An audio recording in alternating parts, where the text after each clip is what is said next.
couldn't have a full town hall meeting, but as they just mentioned on their way out, the state of Virginia is limiting all group gatherings to less than 50 people, and we're a little bit worried if we had all team members show up, we might have a group larger than 50. So we kind of canceled the larger group meeting and asked select representatives from each department to come. So I appreciate you coming.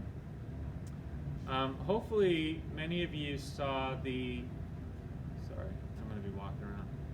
We're trying to film this so we can show to other team members as well.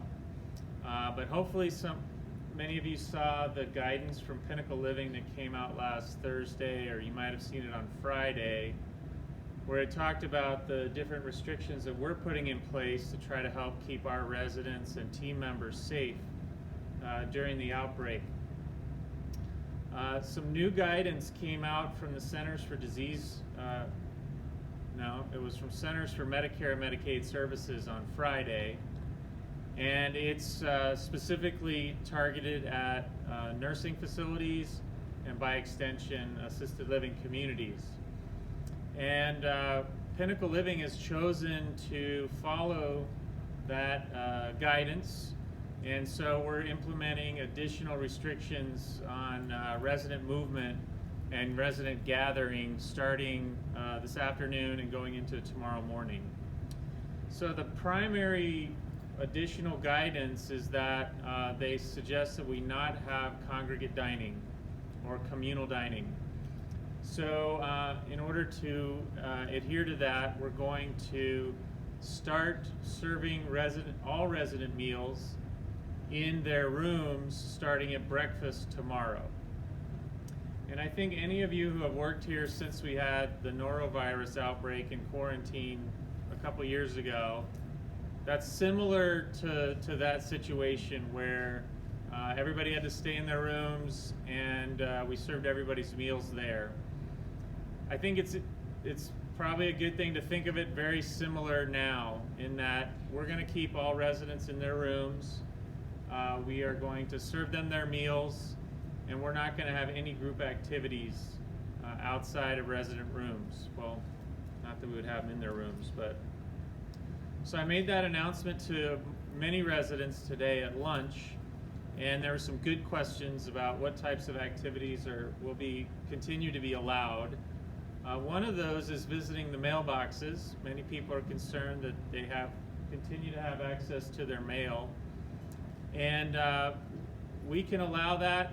We can encourage residents to be out of their room, walking the halls, getting exercise, going down to the mailbox, but they need to do it by themselves or alone. And if there's somebody at the mailbox, they need to hang back and allow that person to finish before they approach the mailbox. And then we're going to continue with intensive cleaning of all of our common areas, but especially the mailboxes, the elevators, any of the frequently touched surfaces in the community, so that we can allow individual residents to move about with limitations, but not to congregate. We also had the question about personal laundry. A lot of residents do their personal laundry, and I think everybody does it by themselves. This is not a group activity, so we want to continue to allow residents to do their personal laundry. We're going to have to pick up our housekeeping and our cleaning of the laundry machines, because we want to make sure that any surfaces that are touched by one resident in the laundry room gets cleaned before it's touched by another one. And we might want to try to have wipes available. Maybe, Reggie, we could try to have some wipes available in the laundry rooms so that residents can wipe them down when they're done, in addition to our efforts at cleaning. Another question was, how do we handle deliveries? Many family members bring supplies for their residents and deliver them to them in their apartments. We don't want to have people from the outside walking around inside the building with the possibility that they could be bringing a virus in and leaving it here.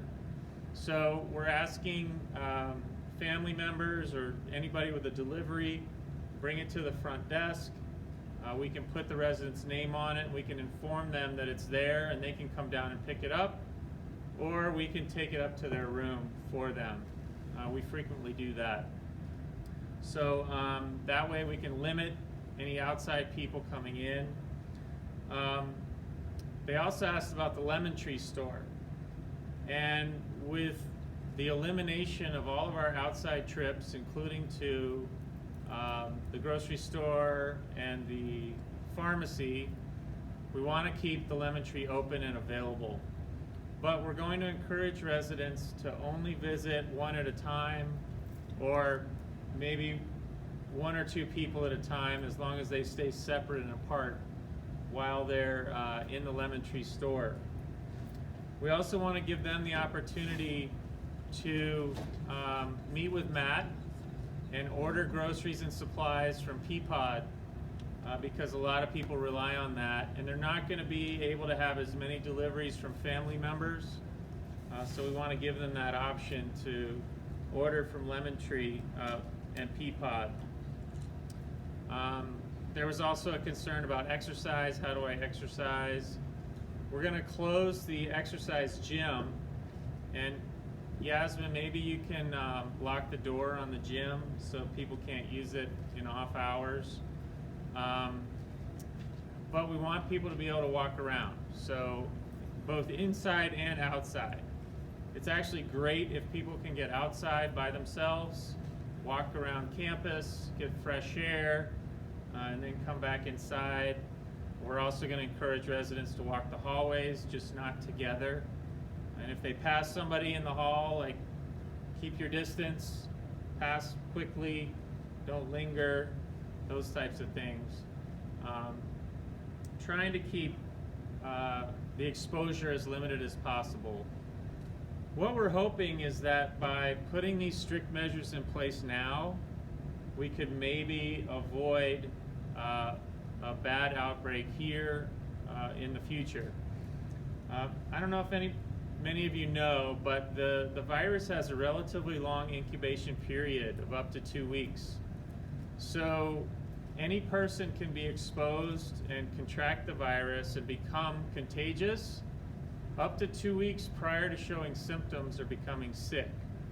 So we could be taking everybody's temperature, but somebody that's asymptomatic could come in and infect somebody. So we sort of have to assume everybody has the virus, and we're doing everything we can to limit exposure and contact.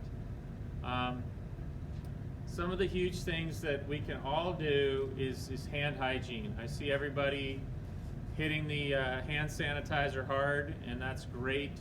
And then soap and water hand washing is huge. And it's way better than hand sanitizer too, in terms of being able to remove any virus from your hands. But that's where we pick up the virus. As she said, that's where we introduce it to our system, through our eyes, our nose, and our mouth. And the more we wash our hands, the less likely it is that a virus ends up on our hands and then in our face and in our system. So we want to make sure that we're practicing really strong hand hygiene and encouraging our residents to do the same. So when they were coming down to the dining room, we were encouraging them all to have hand sanitizer on the way in and on the way out, and hopefully they've gotten into a good practice there. Let's see if there's anything else from the new guidance from Pinnacle Living will be is already out. It came out at 2:30, but I haven't had a chance to publish it. Let me see if there's anything else on the new guidance. Basically, dining is in room, activities are canceled, housekeeping is going to continue as we have been, with more intensity in common areas. We're going to continue physical therapy services, and those providers will also practice a good hand hygiene. And we're going to basically prohibit all guests and visitors unless it's a special circumstance around end of life primarily. If the visitor is essential to a resident's health and or well-being, then we're going to make provision to have that person come in and visit that resident. But we're going to screen them thoroughly, make sure they wash their hands, and we're going to make sure they're as safe as we can make them before they come in and visit that resident. So that's kind of the guidance from Pinnacle Living, and I'll have that out to you later today. One of the big things that I'm concerned about, I don't know about you all, is the fact that schools are closed and probably going to be closed for the rest of the year, it looks like. At least Fairfax County is sort of heading that direction. So I kind of wanted to get a feel from you all. I don't know who has school-age children or who has friends with school-age children, but how hard is it going to be? Because I can't even figure out what I'm going to do with my two daughters, my teenage daughters right now for 3 months. With no school, no sports, no sport practice, you know, none of those things are going to be present. And then, you know, we still have to come to work. A lot of people are able to telecommute or work from home and kind of supervise their kids. But those of us in the healthcare field, we got to come to work, we got to take care of our residents, and we got to be here consistently. So what have you all been hearing about either your own family or families that you know? What are they doing to try to accommodate the extended leave from school, the child care issues? What kind of things are you hearing?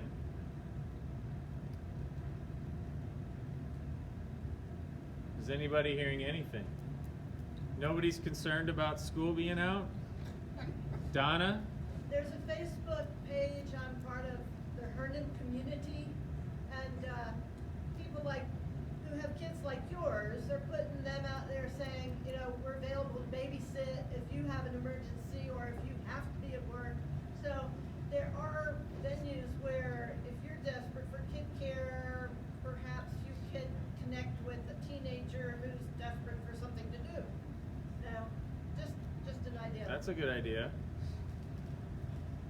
What have you been hearing, Gloria? Have you been hearing anything? Do you have friends with kids or family? I have a grandson, but he's in daycare. He's in daycare, and they haven't closed it? Yes, they have. They have. So, okay. Chris, have you heard anything? What have you been hearing? Some people talking about sending the kids out of state for a while. I'm like, that's not going to help us everywhere. Yeah. Schools are closed everywhere. Kwame, what have you been hearing? Nothing? You didn't have kids either?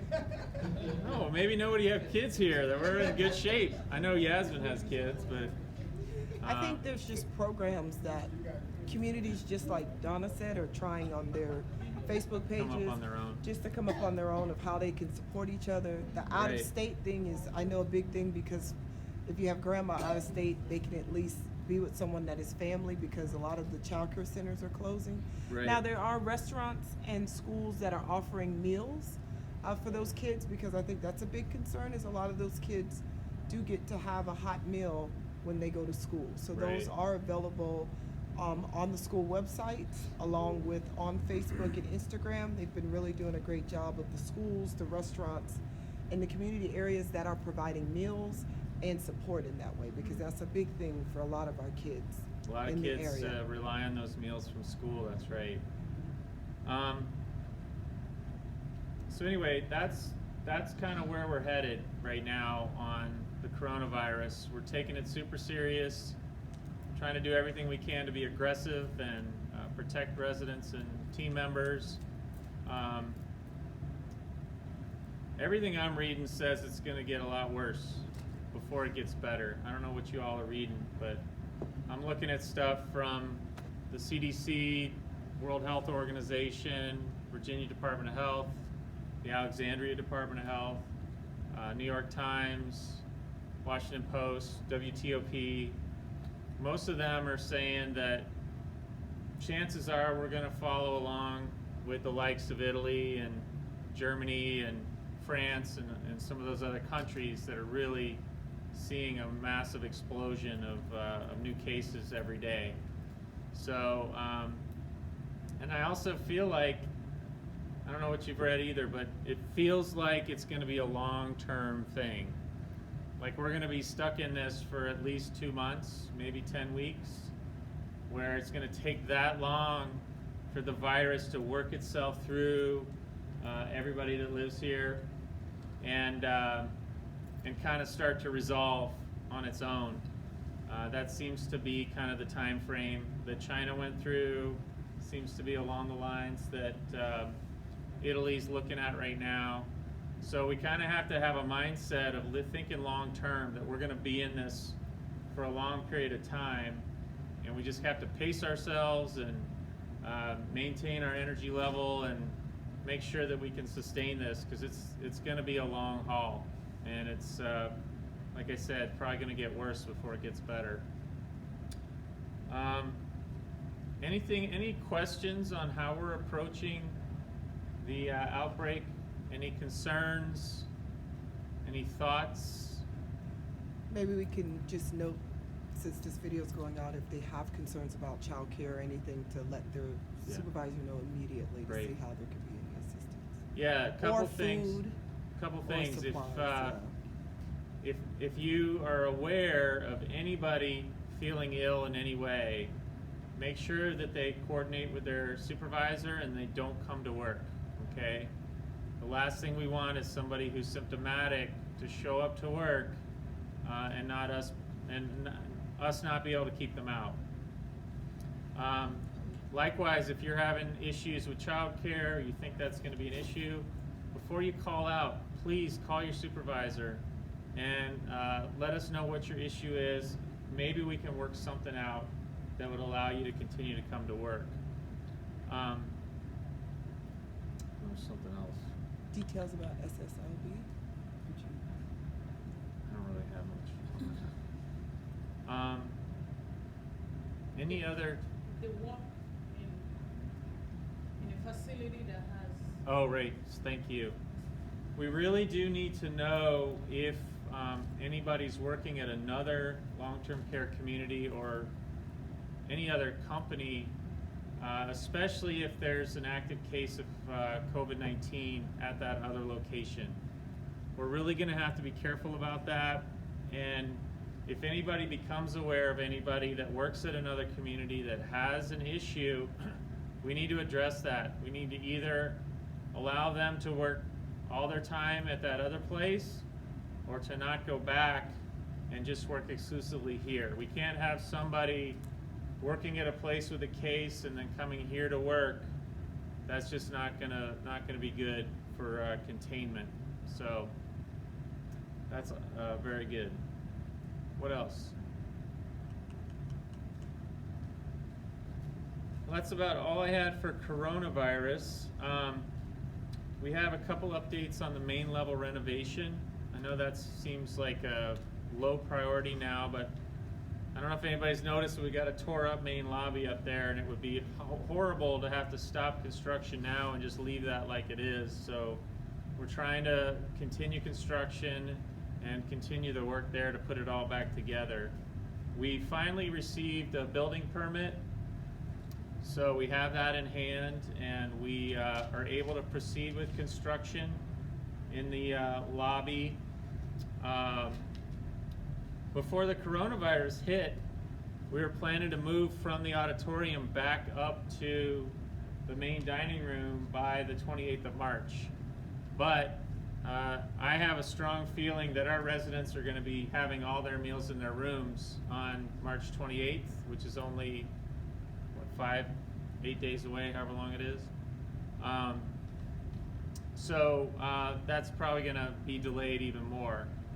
But what it will allow us to get the main dining room set up and prepared and ready, so that when we are able to start eating again as a group, we can do it in the main dining room. So we'll be ready for that. I'm also not sure if we can finish the whole project by June 1st. That was the original date we thought we could get it all done. If they can continue working, we probably will. But if there's a shutdown on work, or the construction company decides that they're not able to continue, then that'll get postponed as well. So that's about all I had. I do want to provide kudos to all of you all. I don't know about you guys, but I'm already exhausted. This is it's been stressful just in the last few weeks, and I know everybody's been working extra hard and paying close attention, and I really appreciate all of your hard work and the efforts that you've made, and really appreciate you hanging in there and continuing to provide for our residents the way we always have. So, and I know they really appreciate it too. So I've talked to a bunch of residents, and one of the biggest things they say is we feel the safest here as we could anywhere. And it's because of all of you and the work that you do to help them feel safe, and these types of efforts that we're making now. So it's an imposition for them, but they really, most of them really appreciate it, and it helps them to feel safer that we're looking out for them. So I really appreciate that. Are there any other questions or comments or thoughts? Can I answer any questions for anybody? All right. Well, thanks so much for coming. Really appreciate it. Did we do ice cream or no? Yes. So there's some ice cream for everybody on your way out in the freezer. If you want to stop and grab it, that'd be great. And I'll look forward to seeing you later.